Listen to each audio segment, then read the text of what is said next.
In this compilation of my trainings, I present to you some of the work that I do in classroom and on Zoom calls. I believe the more we know about how we think, the more we can elevate our beliefs. During my seminars, I spend a portion of the time explaining different NLP techniques so that you can understand the concepts, and then I apply it to real-life situation. I create simple exercises so that you can think differently about your life, so that you can stack up your successes, see a clearer road into your future, allow yourself to self-excavate and find the resources you need to internally be able to level up your life. Enjoy this compilation of my seminars, and most importantly, take the time to do the different exercises mentioned. They have changed people's lives already and could change yours. Enjoy. So now, why is what I'm saying true? Because we all have the same brain. We all do one of three things. We delete information, we distort information, and we generalize information. We all do this. The meta model of deletion is basically the process that we select by paying attention to certain things and not to others. Because as human beings, we can't, our brain doesn't have the capacity to be able to keep all the information. So we delete whatever for us makes no sense. So I'll give you an example. You're walking down the street and you see two things are happening at once. Your friend sees this guy who kicks the garbage can and the garbage goes flying everywhere. And your friend didn't even see it because she was busy focusing on the couple making out on the street. Why? You chose to delete the information that your mind didn't want to take in. So if I tell you you want to become a more patient person and you focus on being patient, guess what? All you'll see around you is patience. You will delete all the impatience. So deletion, we do all the time, and we choose to delete the information that does not prove our evidence to who we want to be or who we are. So as I got older, I started becoming more impatient. And all I see myself becoming is more impatient. That's because I delete most of the time when I am patient. So this is why I'm asking you to take a step behind on who you think you are and re-identify yourself with the things you want to be based on the things that you see, you hear, and you feel. So technically, I should take this person that says, wow, you're so patient. Be like, oh my, I am so patient. Thank you so much. Can you give me an example of why we're so patient? I would have lost it if this would have happened to me. I would have done this and I would have this. Wow, changes my perspective. So do we understand deletion? Right? Everybody nod. Yes. Any questions? Oh, excellent. Number 2, distortion. Guys, we all distort information. Distortion is the process that allows us to make shifts in our experiences of sensory data. Right? So the girl walking down the street and not seeing the guy kick the can, for instance, and they're both in her eye vision, that's deletion. Okay? Distortion is both friends are walking down the street, they both see the couple making out, but she sees that the guy was a little bit too aggressive in the way he was kissing her and maybe saw it like a little bit more uncomfortable. Whereas the other girl saw it as passionate. Distortion.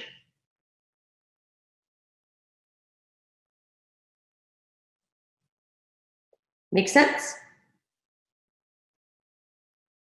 And last but not least, Sorry. So distortion would be mainly because of experience. So if one girl sees it as aggressive and the other girl sees it as passion, I guess they're basing it on experience. so everything is about experience, right? Yeah. And so if I tell you, I want you to experience you being a very patient person every day, guess what? It changes your experience. I want you to see yourself as the best prospector every day because you prospect. Who said, when I say I am not a patient person, but somebody tells me I am a patient person and I think I'm impatient compared to whom? Impatient compared to what? Mother Teresa? Absolutely. The next point at hand is generalization. This one is a big one. Generalization comes from simple things like he must not have any style if he wears white socks with dress shoes. All guys that do that have no style. Generalization. Anybody that wears white jeans or pants after September, no fashion, no. Right? I'm using stupid examples, but somebody who doesn't shave before going to a meeting, he disrespects me when it comes to that meeting. So how many generalizations do we live and we think and we don't even know? I'll give you an example, right? So many right now. They're everywhere in our culture, everywhere in our experience, everywhere in our memory. We're creating like these categories of existence versus non-existent. Okay. So do you guys realize how much generalization goes on? Yes. Too much. In our internal patterns and in our linguistic interactions. Mm-hmm. Okay? We use generalizations, use words like always and never. Yeah. Right? Those are called universal quantifiers. But we're just going to stick to these three simple concepts. And we're going to relate these concepts back to your character traits. Mm-hmm. So now we have the power of distortion. We can use the power of distortion against us or for us.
And that's what I'm doing with you now. I'm allowing you to distort your thoughts so that you can become closer to the things that you want versus closer to the things you don't want to become as far as a person. Does that make sense? Jessica's like this, whoa. Does that make sense? It does. So by me making you focus on the three experiences that you were patient, they become realer for you. you distort them to the point that they were bigger than what they actually are, and you walk right into them naturally. You walk into them naturally. If you tell yourself, every time I prospect on Mondays, I have a great week, but when I don't prospect on Mondays, I have a terrible week. What did you just do? Created one of these generalizations. Exactly. So what generalizations have you generalized about your character?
No. Yeah.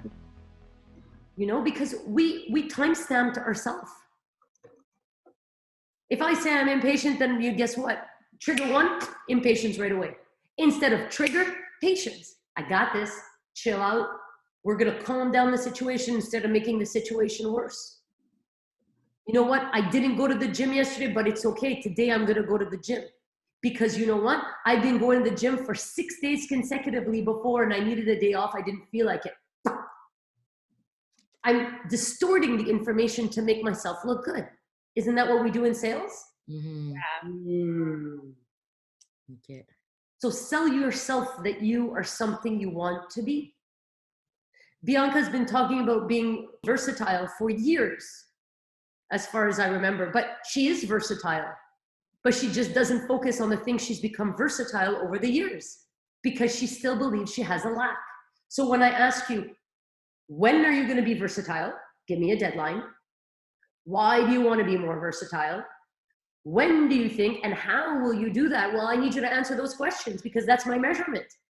If I have no measurement, how am I going to know I got there?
Okay, so I'll give you an example. You say, I am becoming patient right now.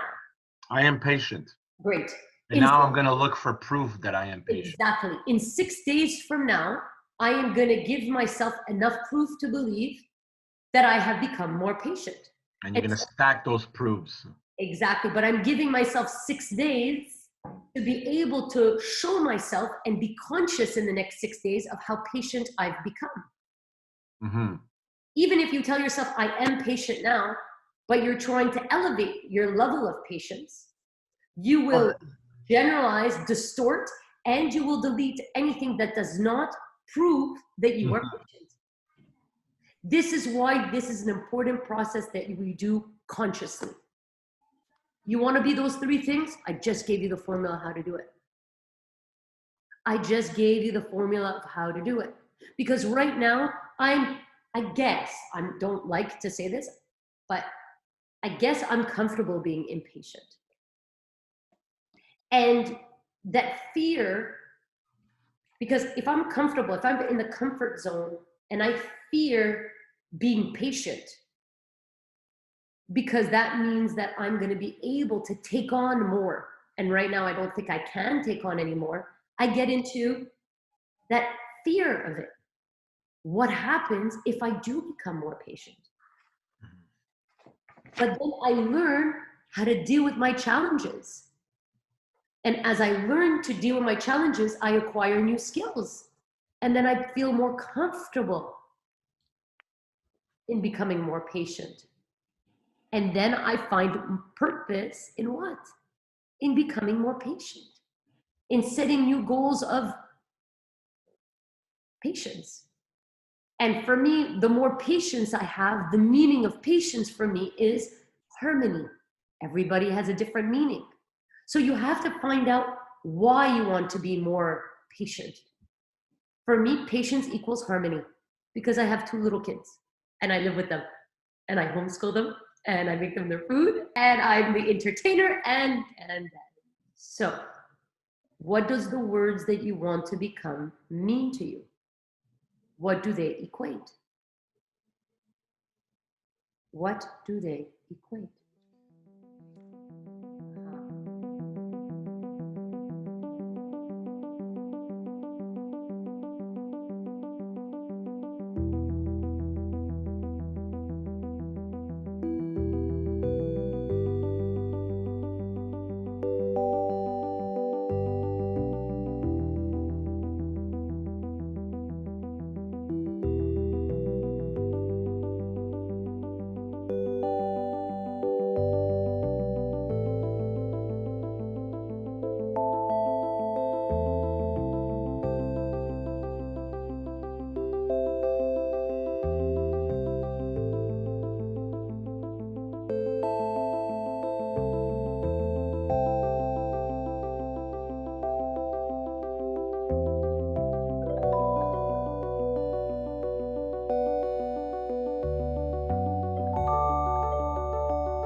Okay, guys, so last week we did a very intense exercise.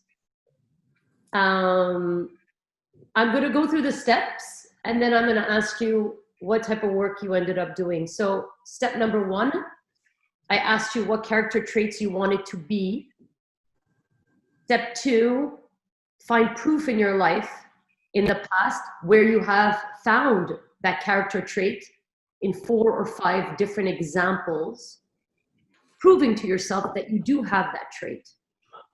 Step number 3 was look back at these events to see if you have deleted, distorted, or generalized them in the opposite way of what you wanted to create. Step 4, now we look into the future and see what 4 or 5 examples that you can create, stacking up what you want to be in real life situations that you've been proven to yourself that you have this character trait. These are the 4 steps that we did. In step number 1, the character traits you want to be, why, where, what, when, how, for sure, to be able to prove that for yourself. Who did that exercise? Hi, Melissa. So what's important, what's really important, guys, is to pick one and do the whole exercise. Because by the time that you're done doing the whole exercise, every single step, you'll see that while you're going through life in that week, you'll be like, oh, I wanted to be more patient. I've shown myself how I've been patient. I told myself it was something that I really wanted to get done with a timeline. And look, I'm finding the ability to be patient because I've stacked up those successes in the past. And now I can show myself 4 or 5 more examples of me being patient in times that I would have normally lost it, to be able to prove myself I can be even more patient or even more resilient or even more disciplined. Does that make sense? It does, yeah. Okay, so now I'm going to ask you, how many of you did this process and what were your results?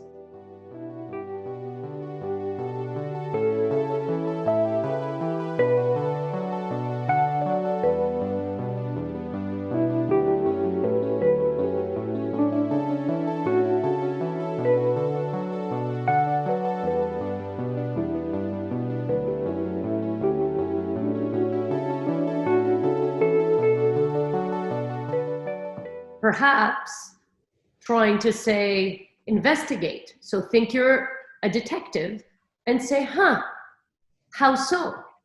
What makes you believe that I've done this? Why do you believe those are my intentions? And so the minute you come from a place of curiosity, when you come from a place of disassociation, you start realizing that it doesn't have to be personal. And the fact that you go into defensive mode is because you're afraid to be hurt, or more hurt than you are already. Right. So if you look at that perspective and you say, I want to be more understanding, well, being more understanding is not because you want to understand the other. It's because you're not listening, because you're too quick to go into defensive. So sometimes the person could be saying something that has nothing to do with you. We do believe that our world rotates around us. What if what that person said has nothing to do with you? So if you ask the question, how so? What did I do that made you believe that I was thinking X? Then all of a sudden you're coming from a place of curiosity. And that curiosity is allowing you to ask questions to see, is this really about me? Does this person really feel that about me? Or am I getting too emotionally charged to actually see what's happening that's real? And not my pretend, I can't believe you're not understanding me again, blah, blah, blah, blah. And you're getting into the defensive already. Okay, makes sense. Anybody else want to share?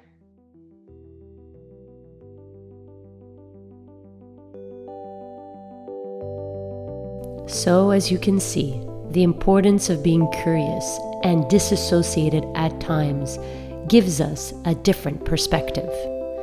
This technique can be helpful. It can be a helpful strategy to understand how another person feels about what they are going through and what they are transmitting through their emotional charge towards you.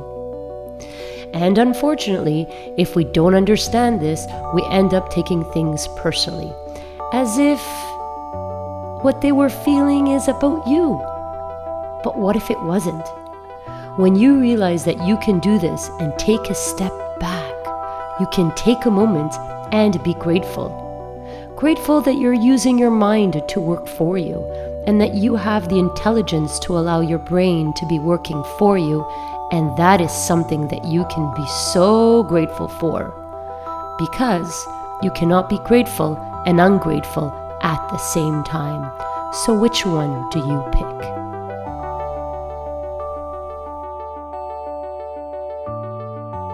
Okay, back to the seminar.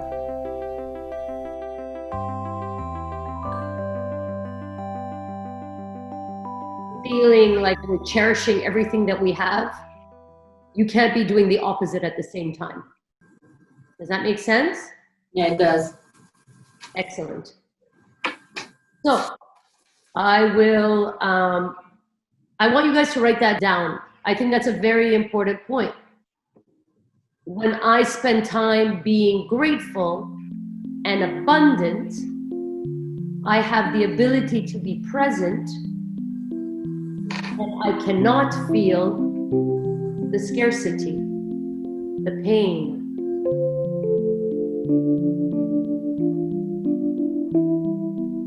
Okay, so I have another question for you. For the people that did the exercise, and so if you didn't do the exercise, do it.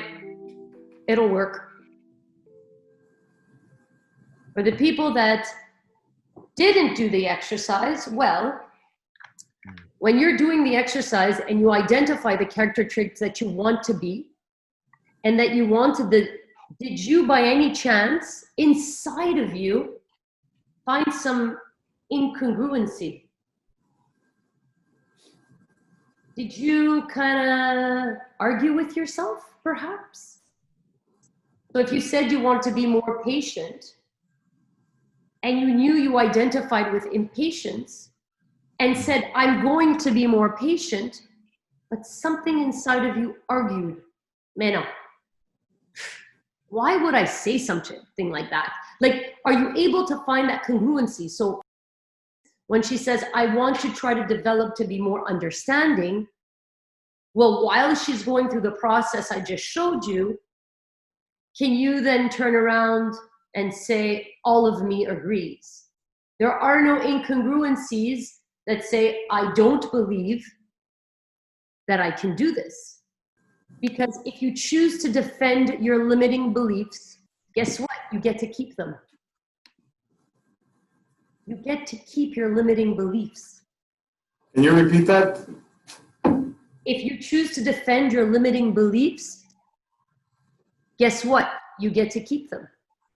So what I'm saying is that if you believe that you are impatient, you are impatient. But if you, and which also means that if you believe you're impatient, you can look back in your life and you can prove to yourself, example 1, 2, 3, 4, 5, all the reasons why I'm impatient. But if I turn around and I say, well, no, Zimi, you're actually a very patient person. Tell me the 5 times in your life you are really patient. And so whatever you decide your character trait is going to be, your brain is going to find proof to believe that by doing 3 things that we discussed last week. We delete the information that does not prove what we want to believe. We distort the information that we do know so that it fits what I'm trying to back up. And we generalize because it's much easier to be able to say, I'm always impatient, instead of saying, you know what? I'm actually really patient until I'm brought to a specific level, and then I become impatient. Yes. Right? Aha, so this is a moment of self-awareness, what we just discovered about ourselves. So I'm going to list you now 12 different reasons why you are feeling congruent about a change. So my example is patience. Did I ever consider the reasons why I feel unsure about being patient? So I want you to pick one character trait that you want to change, and we're going to go through all of the 12 examples with that one. So did you ever consider the reasons why? Yeah. You kind of argue with yourself, or you're feeling incongruent to be able to keep being impatient. So now, every time I say blank, I'd like you to fill in the blank with your example. So number 1, you are too comfortable being impatient.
What I'm doing right now is I'm detangling the web in your brain.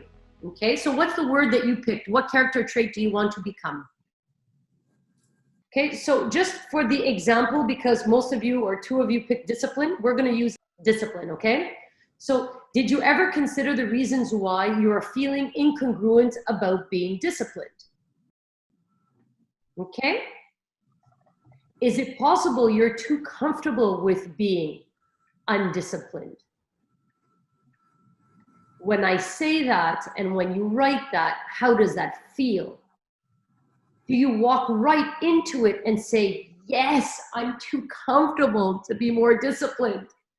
So I'm cool, G. I'll keep feeling incongruent and wishing for something that I'll probably never be. And that's okay. How many of you think that?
I continue.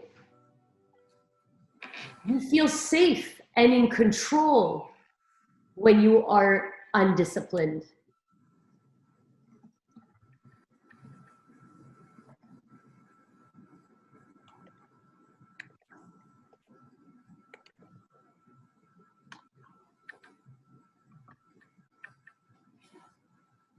You feel safe and in control when you are undisciplined.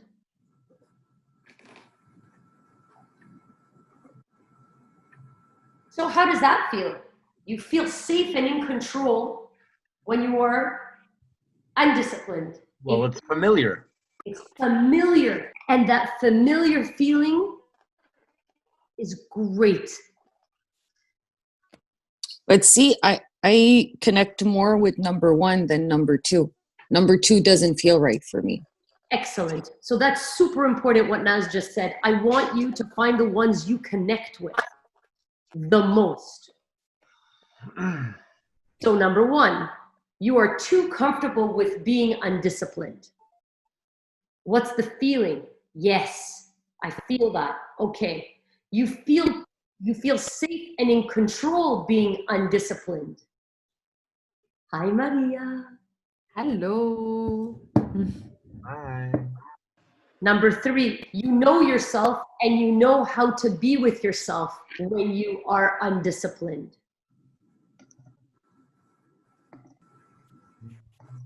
Okay, how does that one feel? You lack the confidence that you can become more disciplined. You lack the confidence. So which ones feel good? Which ones do not? And I want you to pay attention to that. And then maybe you won't have a feeling. Maybe you'll have something that you hear. Maybe you'll see something. So it doesn't mean it has to be a feeling. It could be something you see or something that you hear. Number five, when you stack up the reasons why you are undisciplined, how does that feel? Does it feel right? What do you see? What do you hear? So guys, what's important here is that you start feeling, you start seeing, you start hearing. When I say this comment, what happens inside of you? This is how we're going to discover why you are undisciplined. Okay? So the action here is what resonates within you. When I said, are you congruent or incongruent? How do you discover that? You'll discover that through a feeling. You'll discover that through what you see in your mind or what you hear. This is how we talk to ourselves.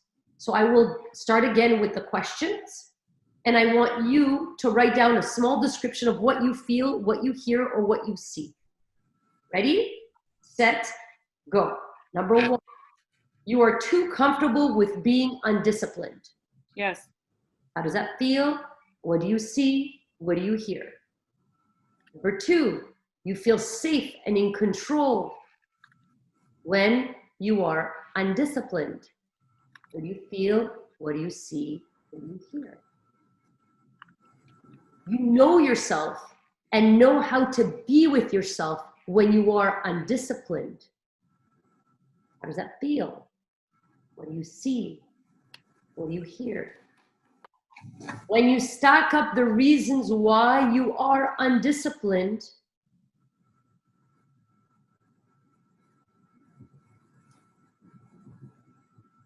you feel non-deserving of becoming disciplined.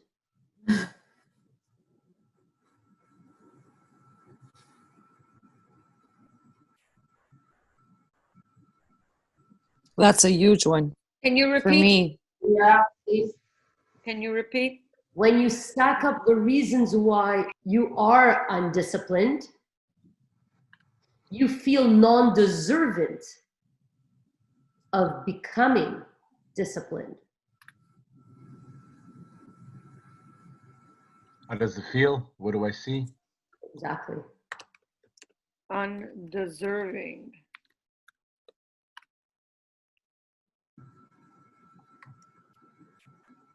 Six, find excuses to hold on to your undiscipline. Guys, this is a serious self-excavation project. Okay, we're going in deep. Number 7, you don't believe that you can change. Number 8, you are too weak to acquire this new skill.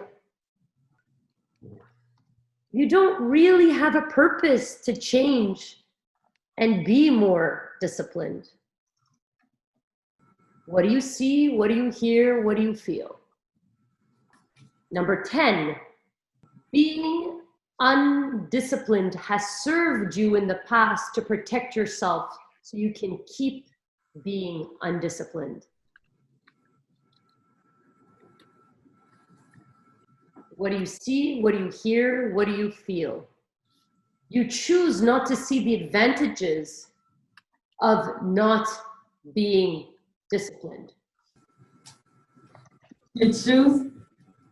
You choose not to see the advantages of not being disciplined. How do you feel? What do you see? What do you hear? You consciously forget to act disciplined, and that's okay. Is that 12? Yeah. Number 12? You consciously forget to act disciplined, and that's okay. What do you see? What do you hear? To act? To act disciplined, and that's okay. Okay, so these are the 12.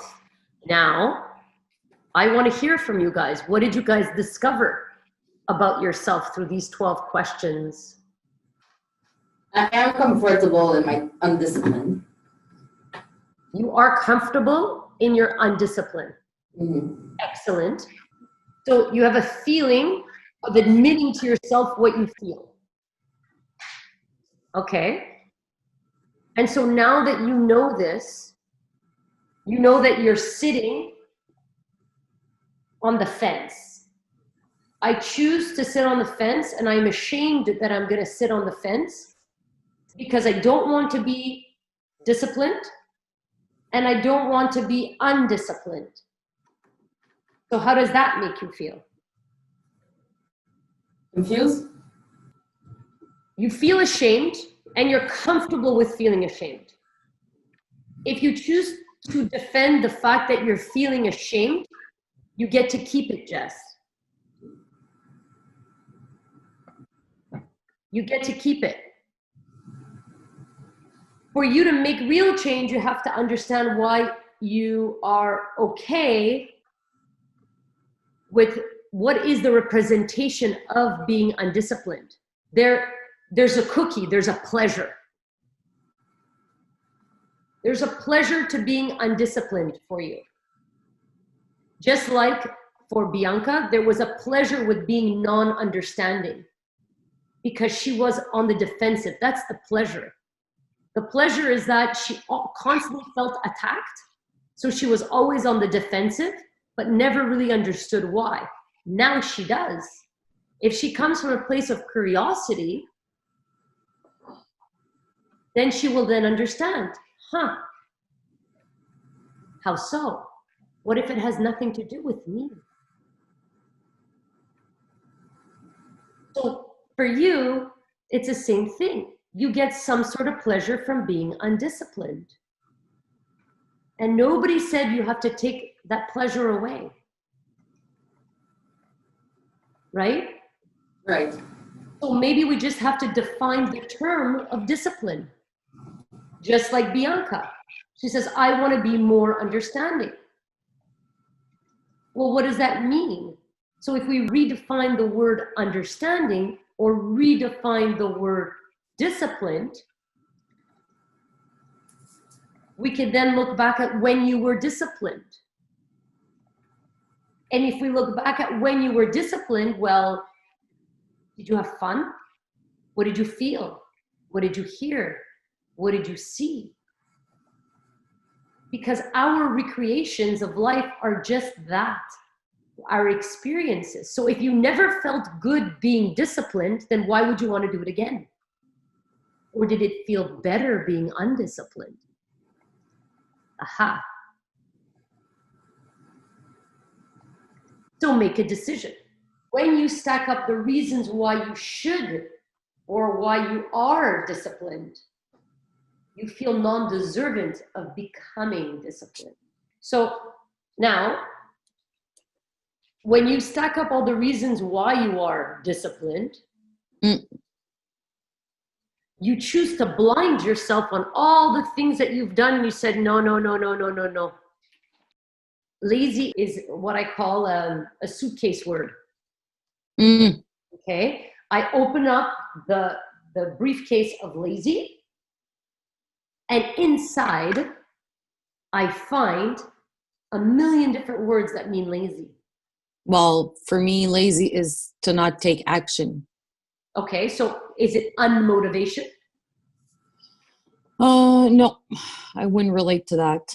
Is it the desire to do nothing? Yeah, well, yeah, that's what lazy means. So if I'm saying no to that. So, well, I don't think so. I mean, if you have the desire to do nothing, then the desire to do nothing overtakes doing something. Is it because you prefer to do nothing? Or you're just in the moment of doing nothing? I guess I'm in the moment, but that moment like stays for forever until I decide, like until I wake up and I'm like, okay, I need to change this. This is not serving me anymore. And then I go drastic. Okay, so then you're put in motion. It's called momentum, right? Just like what Adrian does within his day. I have to do 1 minute of exercise. He knows very well he's just starting the momentum with the list. I'm asking you to do the same thing with your character traits, is build momentum. Understand what are the character traits you want and the reasons why you haven't gotten there. So for Jess, she has more pleasure, and that's why I asked, what do you see, what do you hear, and what do you feel? Because that's how she'll know why she'd rather sit on the fence and be incongruent. In your case, it's non-deserving. The only person who decides that is you. Yeah. Right? So if you believe you don't deserve to be disciplined, you won't be. But that's a perception of self, instead of you stacking up what you've actually really done. So in her case, and she says, I'm non-deserving of being disciplined. Well, I would tell her, what are the 4 or 5 last times you've been disciplined and you were proud of yourself? What did you see? What did you hear? What did you feel? And then I want you to remember that. So every time you say, it has nothing to do with how you feel non-deserving, this is fact. The fact says that the past has proven that I am disciplined. And I've been so disciplined that I'm obviously deserving of it because those are my actions. Do you see how I'm spinning the words differently so that she can believe her own self? That's a big one, because one is a belief about self that is probably not true, but at some point she bought it. At some point she bought it. Any other comments on this exercise? Are there any other reasons why you choose not to practice something you admire, something you look up to, and any reasons why you wouldn't be or wish one day you could become that? Are there any other reasons you can identify?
Because we know very well that if you believe you are, then you will be.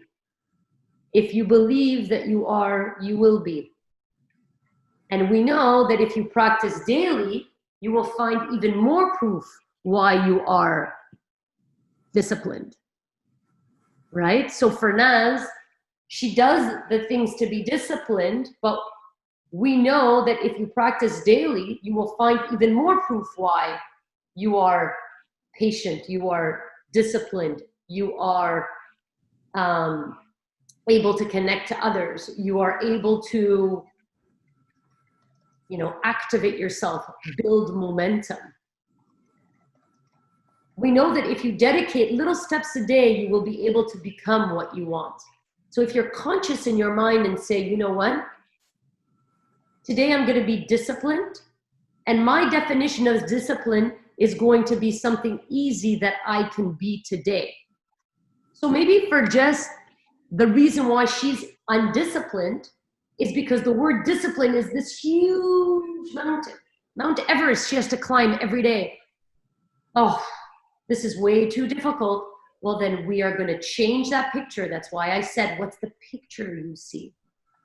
If I say, are we ready to be disciplined today? And there's a huge mountain that comes up in front of you, then forget it.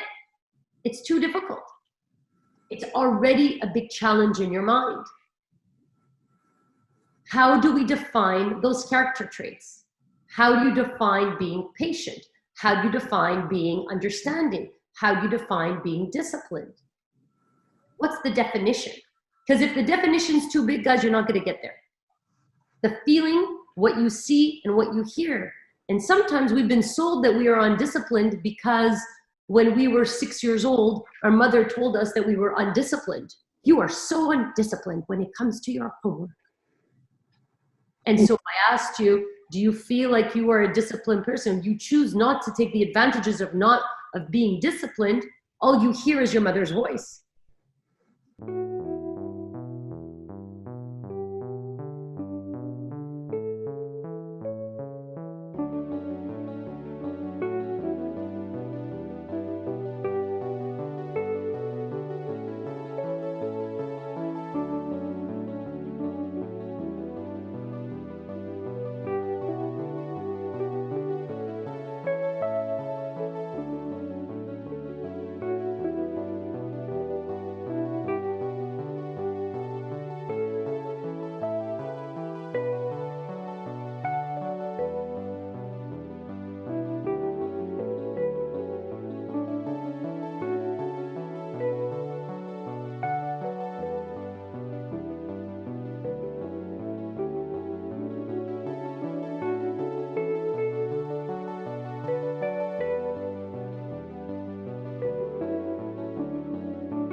It's important to identify where this comes from.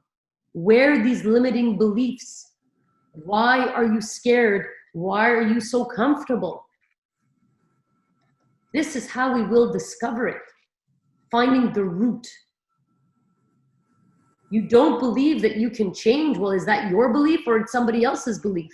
Again, back to your grade 3 teacher.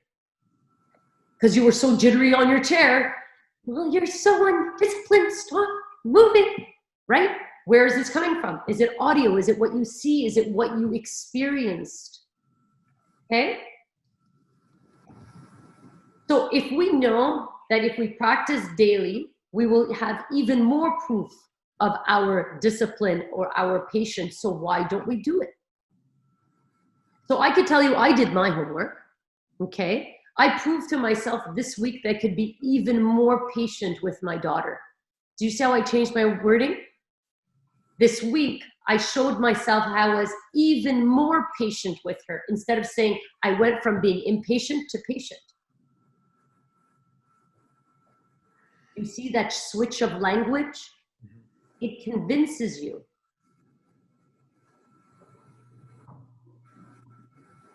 So did you decide to become non-understanding, non-disciplined, impatient? These are things that you decided to be, or did they just happen? And when they just happened, when being frustrated or angry or sad or impatient or non-understanding, when this happened to you, how did that make you feel?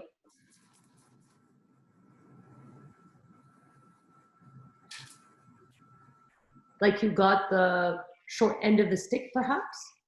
Yeah, so did you decide to be frustrated, angry, impatient, non-understanding, non-disciplined?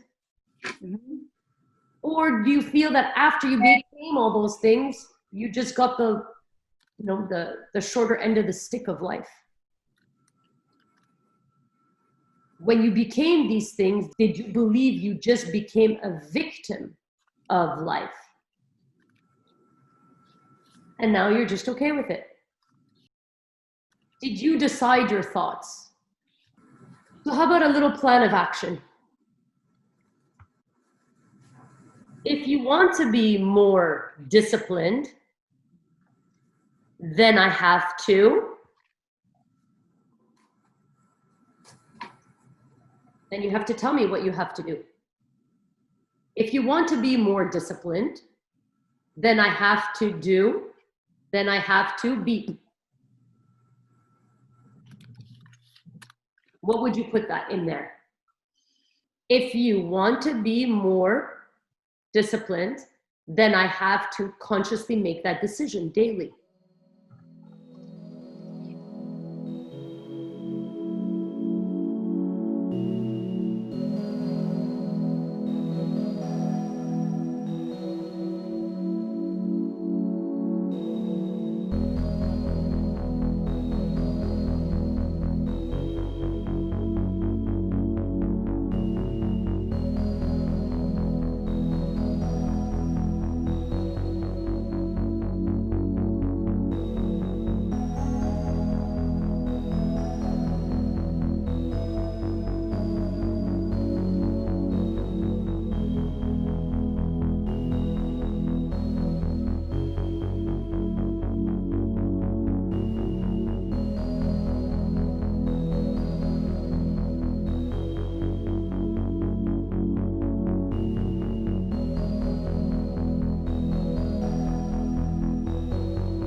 If I want to be more patient, then I have to consciously make that decision.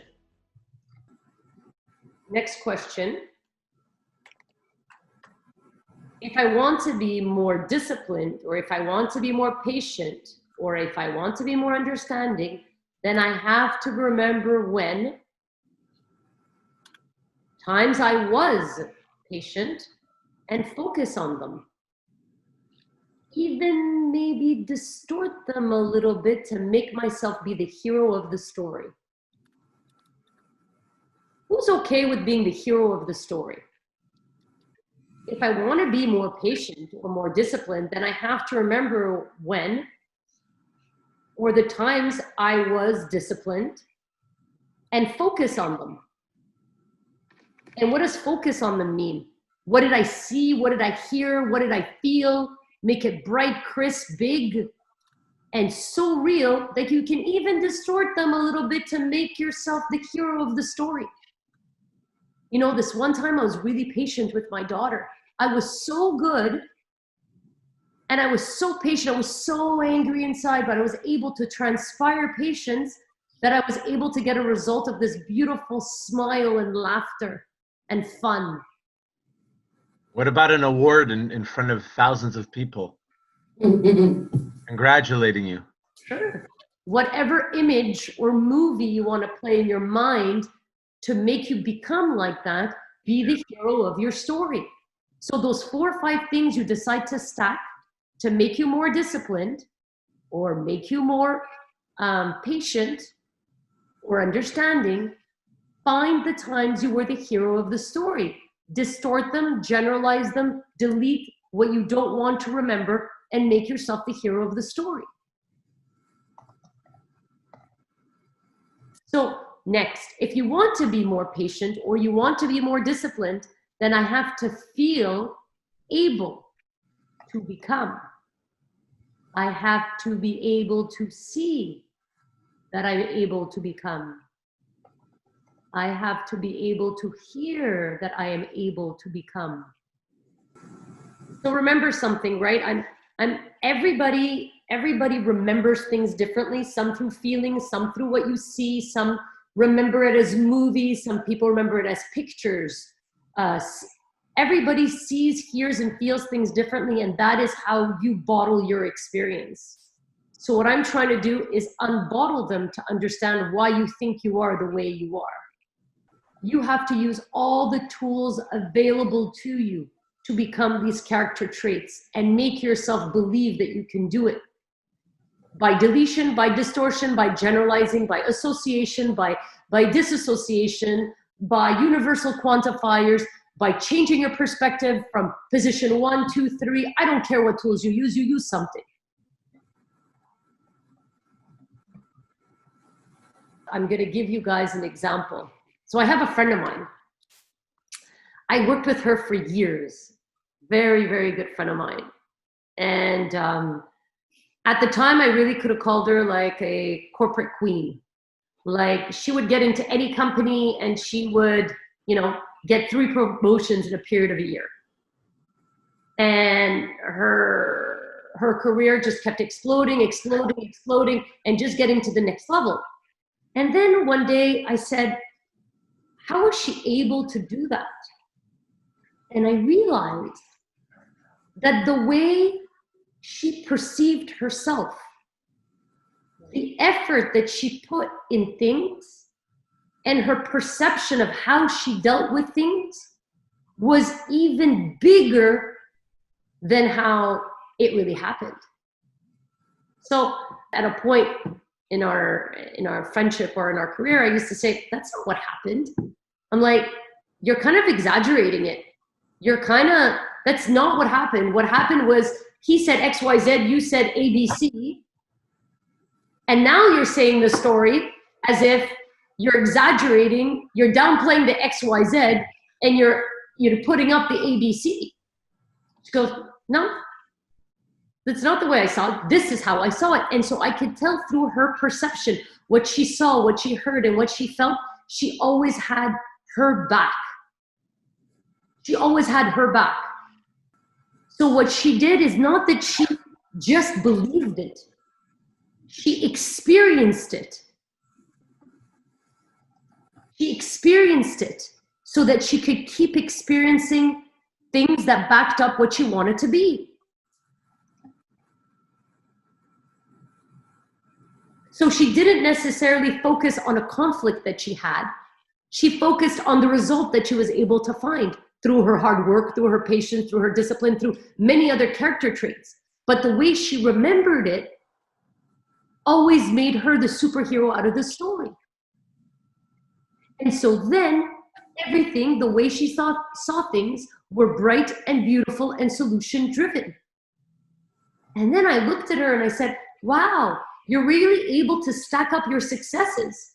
And the more you stack them up, the more you create them. It's called an attitude. It's called being your best friend. It's called having your own back. And so this is why I'm saying, take the character traits you want to become, and find for proof in your life that you were those things, and be the superhero of that story. And stack it with And then those successes that you've had, and one over the other, and all of a sudden you realize what a stud you are. that's it. And you believe it. Yeah, you believe, you have the proof. Exactly. So whatever you choose to prove to yourself, you will. I'm asking you to prove the things you actually want and the character traits you admire in others. Stack those up, guys. So now I'll ask you, what will get you in the way of you doing this? What will get in the way of you getting what you want? What will get in the way of you getting your result?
Take a moment and just say, every day I will spend 2 minutes looking at my NLP notes. That's a all great I need daily. Yeah. 2 minutes. It's not overwhelming. It's like I can actually be lying down on my couch and being lazy, or the desire of doing nothing, and ask myself 2 questions. I physically don't have to move. I just have to think, which you think all the time anyway. And say, what will get in my way? Remember, try to identify or put a line in the sand between what your actions say about you and what you believe about yourself. What your actions say about you and what you actually believe about yourself.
So that's step one, understanding what your intentions are. To be able to learn something every day is between you and yourself. Okay? MJ told me that next week she's going to be doing her first virtual listing presentation. Okay? And when she's going to be doing that, it will be so important that she brings her intention, from intention to thought, to words, to space, to the other person's mind, and that they understand her intention. That is full congruency throughout the path of delivering a message, which is called communication. So when you communicate with yourself, you have that going on as well. But with others, you have to communicate the way they're going to want to hear you, the way they're going to want to understand you. So here's the difference. This is why I thought Adrian's and Elias's example were perfect, because they're very opposite. Adrian's is his conversation with himself, and to be able to motivate himself to drive his intent to get it done, versus Elias's is between himself, his intention, his words, outside space, into a person's mind to be able to have the same message portrayed. So do you think your full intention and communication is able to derive to that person? Do you not think that at some point you have to be able to meet them halfway? I'm going to continue with intention. We all have intentions. Now the question is, how authentic are these intentions? What is authenticity? Truth. Okay. What is that? What is authenticity / truth? It's a form of congruency. Yeah, Congruency? that's the word I was going to use too. Yeah. So I want you to write down authenticity, I want you to write truth, and I want you to write congruency. So being authentic to self. So for instance, Elias sees things through, he was saying earlier, I'm seeing things the way they see things, right? Not the way I am. So when I say authenticity, I'm saying, what is your truth? And your truth is whatever truth you want it to be. But you have to find it from true honesty. So if we find our authenticity and we find the intentions based on that authenticity, finding the highest value with no compromise. How often do we compromise our person, our authentic self, our intention for others? How often do we do that? All the time. All the time. The only thing is that we do it subconsciously. We don't even know we're doing it.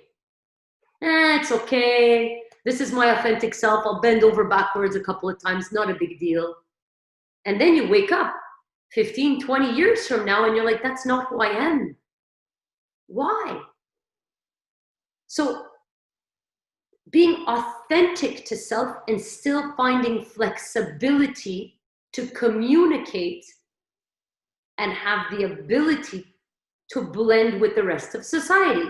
How do we do that?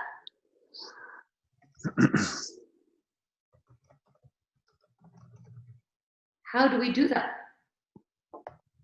Can you repeat, please? So how do we stay true to our authentic self? What is your authentic self? That person within that you are, that through time you've compromised because life happened. Because you were just on automatic. You allowed things to happen and then you just built from that instead of truly living what your authentic self is. So then you turn around and say, well, if my authentic self is this and I will not move from my authentic person, how can I be flexible? Right? I'm going to show you how to do that today. So if we're each authentic to our person, and I'll give you examples of authenticity because maybe I don't want to lose you guys. Melissa's authentic and highest self is sticking to the fact that health and fitness is the #1 most important thing for her. For Naz, music is authenticity. It's expression of her soul. My question is, what is your authenticity? And that driving force, what is that line? What is your authentic self? And it doesn't matter if people like it or they don't like it. Who cares? Who cares? This is not about others. This is about you. This is about you, your authentic self. So the question is, what is your authenticity? And you stick to that. You don't let life alter what you are considered as your authenticity and your highest value. So imagine if you were able to reach that authentic level. Even if you start with writing 4, 5 words on what you believe that authentic level is. It could be a high level of connection. The minute you find you're authentic, those 4 or 5 words, every time you read them, you will feel connection, you will find congruency, you will find a higher vibrational tone. And that vibration will allow you to propel more into that direction. The more you deny it, the less it will exist. No. So I'm asking you to stay straight within that authentic line. And then others you'll probably say, okay, well, how am I supposed to connect with others? How am I supposed to understand someone else's intention and now allowing them to be heard if I am inflexible?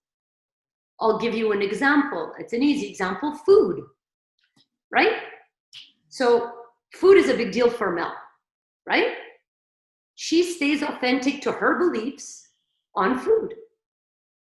She can observe somebody else eating a Big Mac, right?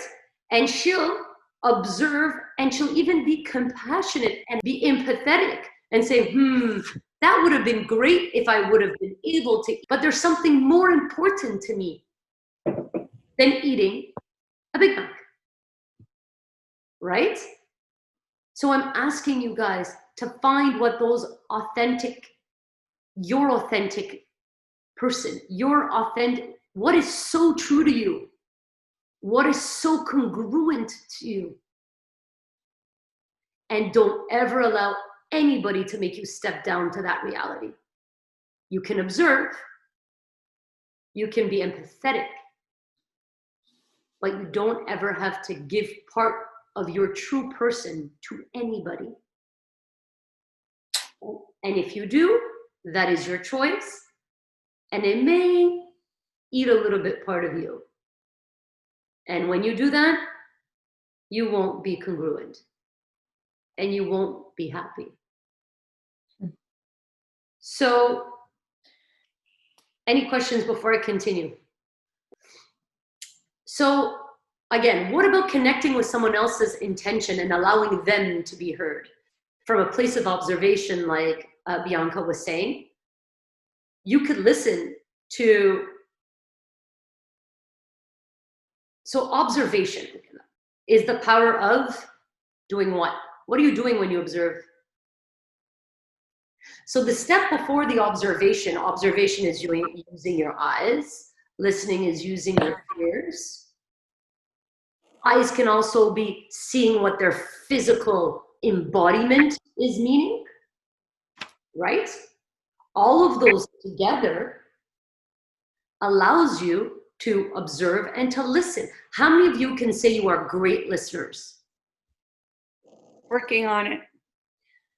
I'll give you an example. Elias was like, I want to be this powerful, but I want to show them empathy. What's the number one thing that people want in this lifetime? To be heard. To be heard. So imagine if he stayed this strong, confident, his body posture showing this strong, confident person, but he used simple words like, I hear you.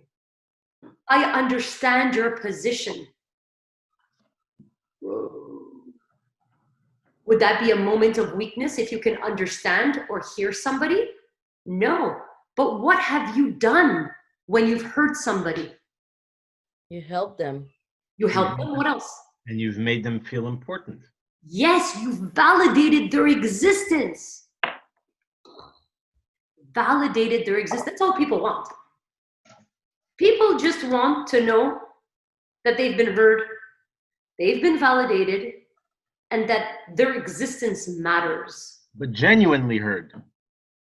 That's why I asked you, how are you with listening? Because if you're a good listener, if you're authentic on the person that you are, and you're able to listen and observe, you can always be able to connect with somebody else's reality and their authenticity without compromising yours.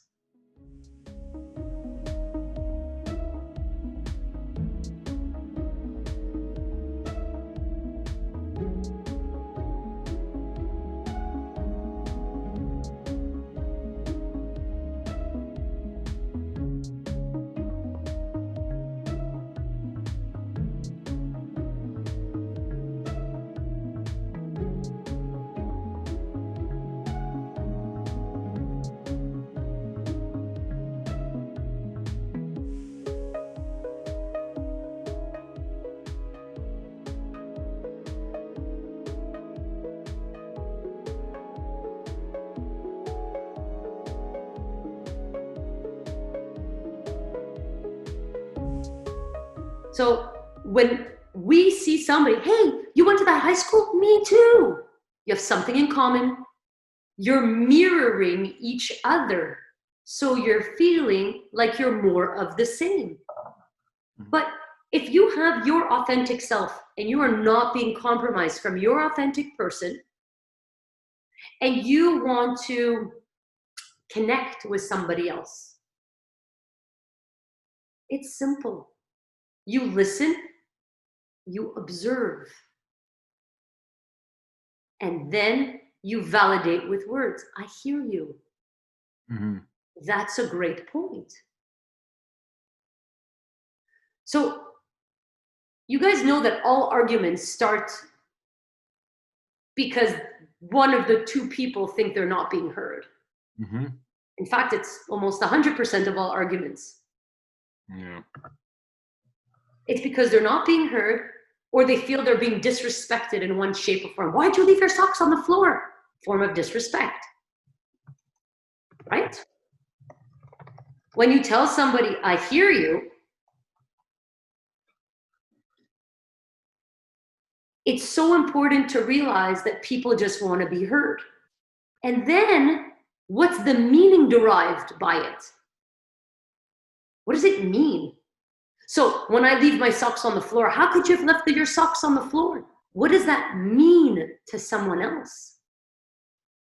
It has meaning. That meaning is a form of disrespect to that person. So that's how all fights start. That's the gap in communication. What do things mean for people? Are you listening to them? And are you observing them? That makes sense? So how do we do all this stuff? How do we do this? Right? These are a lot of different subjects. So we started with the authenticity being built within your intention.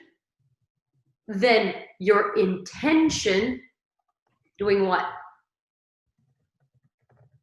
Being transmitted Okay, to communicate that intention. Yeah. into communication, and it being completely and fully your congruency. That is your line. And to be able to connect with others through observation, through listening, and through using words of compassion. I hear you. I understand what that means for you. I understand what that means for you. Why?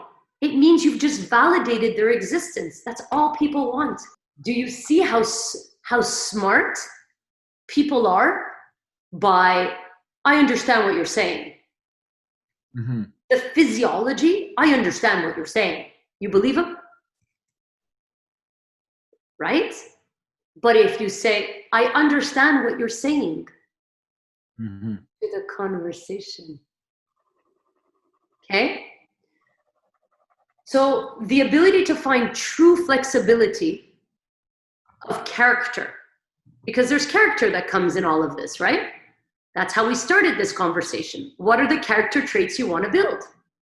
Based on those character traits you want to build, you have intentions. Why do you want to build them? Because you want to be somewhere. Where do you want to be is build on those intentions, Mm-hmm. which is based on building your authentic self or your authentic self today.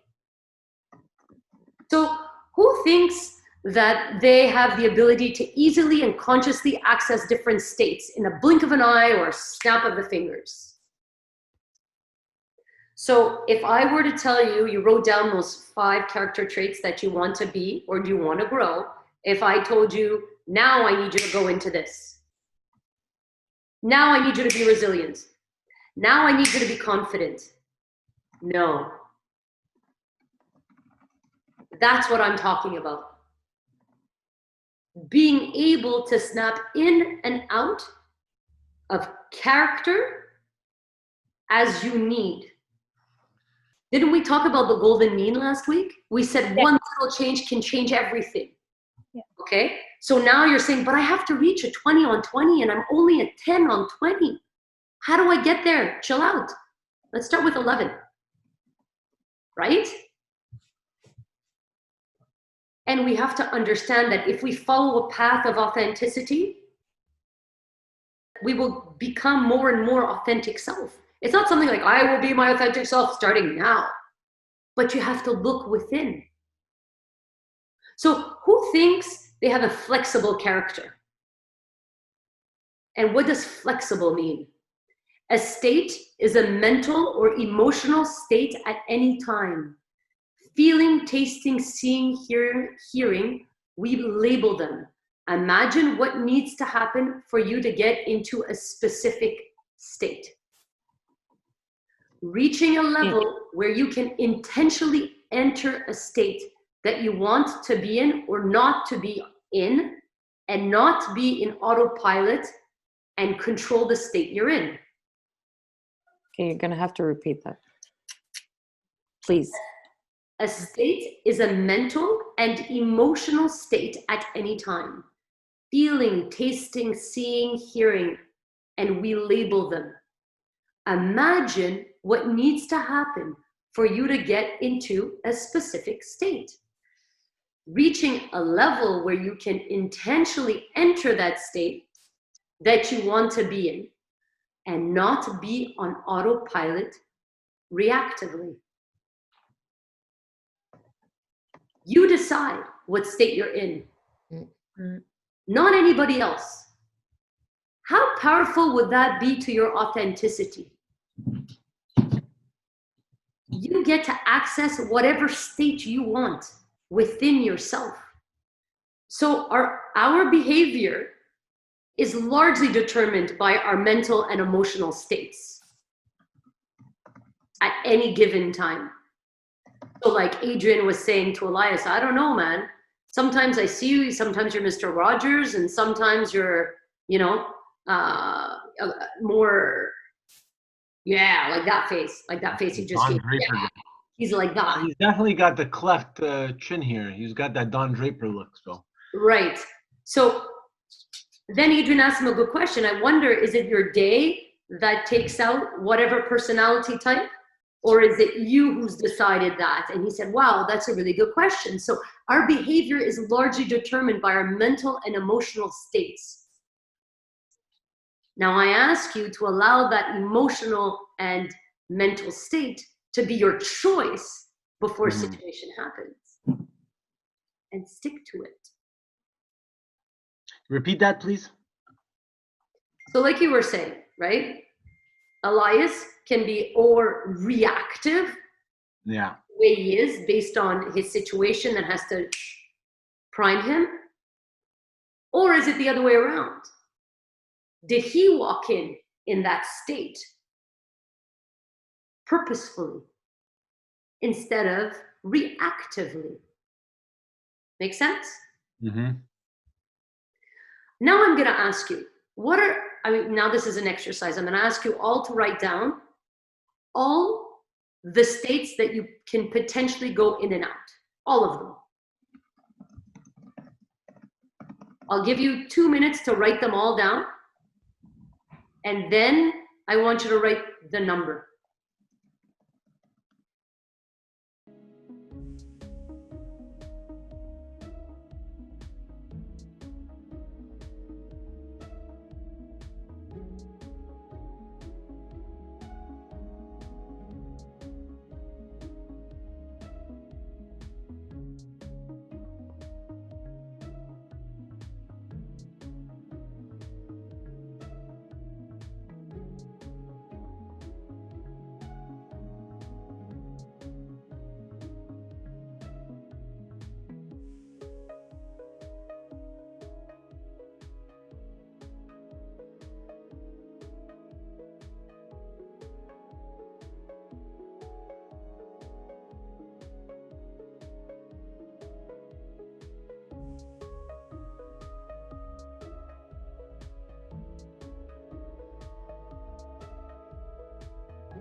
So for instance, I can say, okay, I can be happy, I can be sad, I can be angry, I can be excited, I can be all of those different states that I go into. I'm going to write them all down. And then I want you to count them and write the number. What was the question? I want you to write down every single state you believe you go into, in and out, mental and emotional state. It could be, I often ask myself to be consistent. That's a mental state. I'm often happy. That's an emotional state. I want you to write them as many down as possible.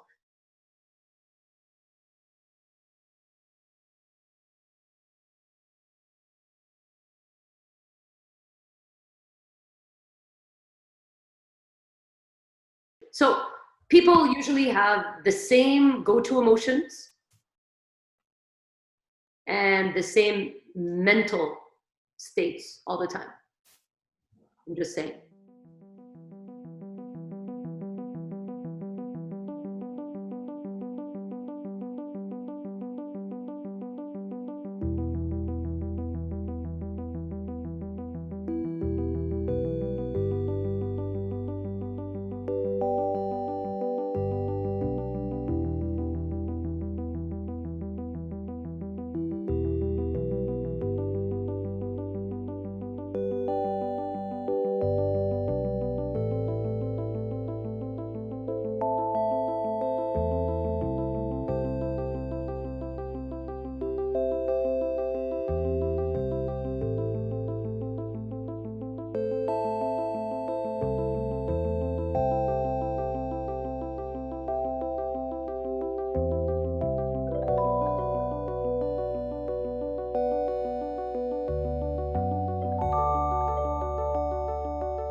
So having the ability to toggle consciously from one behavior to the other is emotional intelligence. Being able to identify what emotion or mental state you are living is called emotional intelligence. And then once you identify them, you consciously feel them, understand them, and understand that they can just come in, Come out. and get out very easily. They don't define you. They are not you. They are coming in and out of you for just a second. That is level one of becoming emotionally intelligent. The second is to understand what actually triggers you to feel that emotion. What triggers you to have that mental state.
When somebody tells me what to do, even if it's bad for me to do the opposite, I'm still going to do it.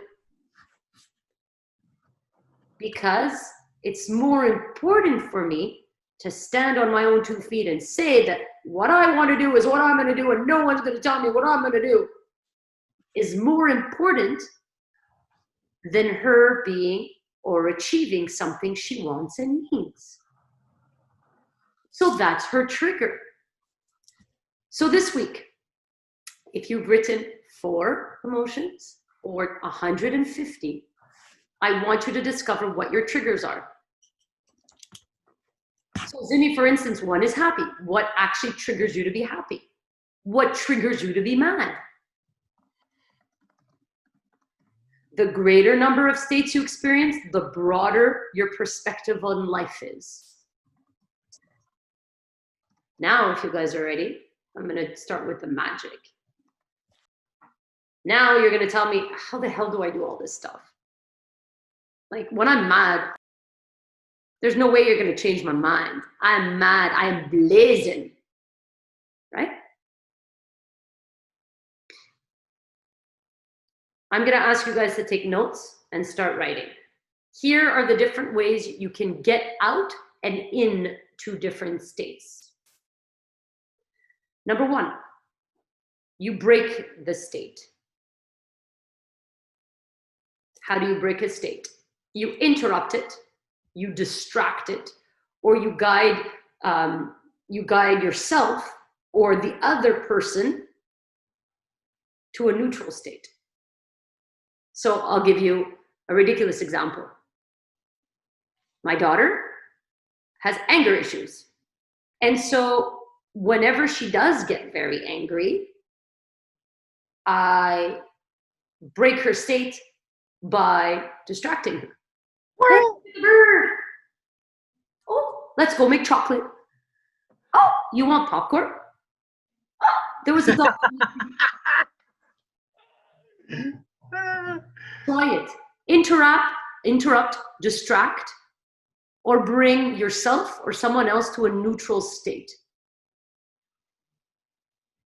Okay? That's trick number 1. Number 2. Memory. So memory, think of a specific time associated to that state. So if I'm really angry and I need to let it out and I want to get into a happy state, I think back at a time that I was very happy. And I define happiness with joy and laughter. So I'm going to think of a time that I was happy, laughing, and enjoying myself. Right? So I will think back to a memory.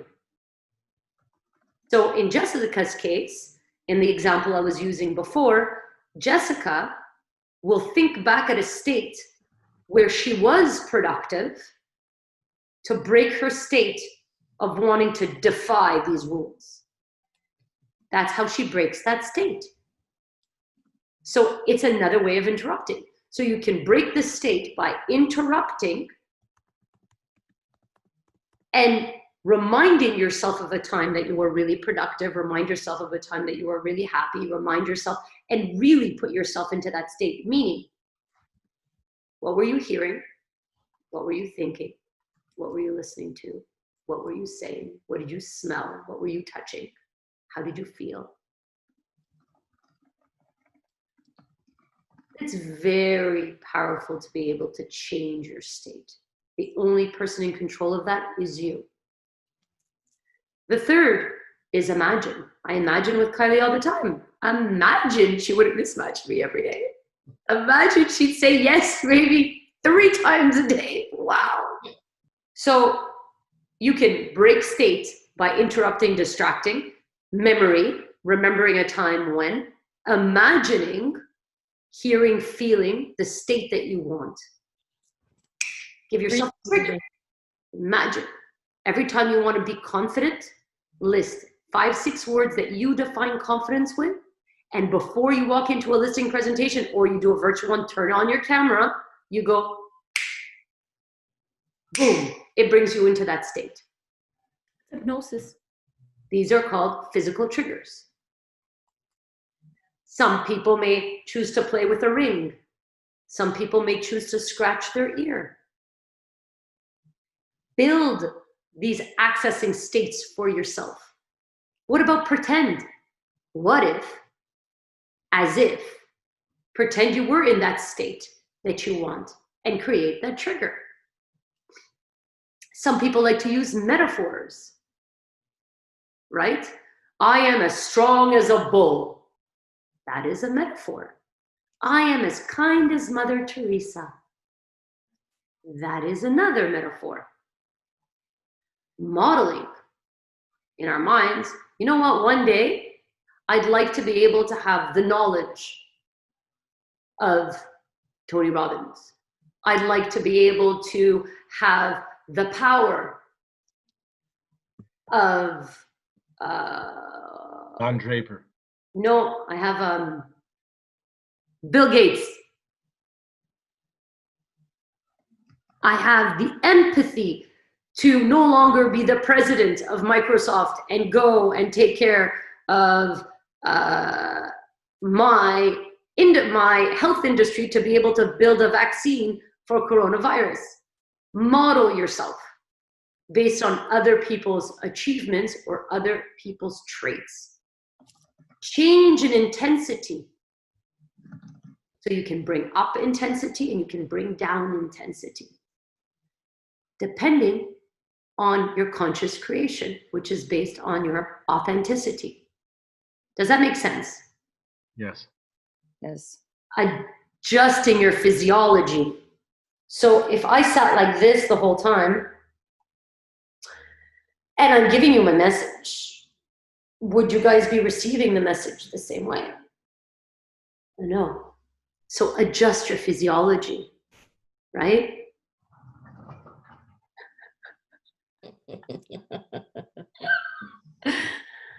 What about smell? What smell do you associate with a state that you want? So Imagine if you said you want to feel confidence, and so you would pretend to smell burgers. You can use all those things. Who's got any questions on any of them? What? As if, what if? What if Bill Gates came up with a vaccine tomorrow morning and we can all go back to our normal lives? Model. Modeling is like, when I grow up, I want to be just like. So I'm going to model that person. Metaphors. I am as strong as a bull, even if I'm being empathetic with my tenants. Strong as a bull. Change of intensity. Adjusting physiology and smell. So there's this guy, his name's George Eliot. He said, it's never too late to be who you might have been. It's never too late to be who you might have been. So remember, guys, when I said you can do this and become confident? So what is this, guys? If I say, be confident now. It's your trigger. It's your trigger. But you said it a few seconds ago. What was the word you used? But now you're going to understand when you put it all together. When there's a red light, what do? You Stop. When somebody comes to shake your hand, what do? In normal circumstances, in 2019, Well, you reach out and you shake your hand. You shake the hand. Shake their hand. When you walk into someone's house, you take off your shoes and give them a bottle of wine. We all have cultural anchors. Mm-hmm. So when you sit in front of a movie, your stomach starts growling and you take out the popcorn. That's right. That's a physical anchor. So those are called anchors. So now I want you to spend a little bit of time thinking, what are the anchors that you've created for yourself that you don't even know that you have? They're called unconscious anchors.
So Jessica, for instance, she has an anchor. When somebody tells her what to do, she does the opposite. That's an anchor. You see, it's not just an automatic program. Something happened for it to be built. There was a trigger that over time built an anchor. That anchor can easily be removed. Delete. Really? Yes. And this is why you need to consciously know you have control to build these things, to be able to say, I'm going to remove this one and I'm going to build this one. And I'm going to do it through anchors, understanding the anchors I have, understanding the triggers that I have, understanding that they don't match with my intention, it got lost in communication, and that I'm not living my authentic self. Then I want you to ask yourself, what are the new anchors that you can consciously build yourself to allow you to live more authentically. So you can consciously be using your time. So all of this is put together to be able to empower your state of mind. If you know, again, all of this is, would you say all of this is? all of this is for you to have an empowered state of mind. So as you live your authenticity, you do it strongly with the right anchors to give you what you truly desire and not what others desire for you or what you think you desire. Mm-hmm.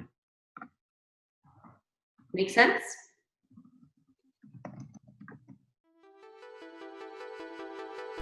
Your mindset is a powerful tool. It is actually your biggest resource. If you are conscious of the way you think and why you think the way you do, you will be on the path of self-excavation, bringing you to a higher level of consciousness. I want to thank you all for listening, but most importantly, please take the time and do each one of the exercises mentioned. They are powerful and will allow you to discover something new about yourself. For more content, new ways of thinking, more exercises to motivate you into action, subscribe to my YouTube channel or follow me on Instagram. Remember, it doesn't matter how quickly you evolve, it matters that you keep on evolving. This is Yasmine from Aha Moments, wishing you daily moments of self-discovery and self-empowerment.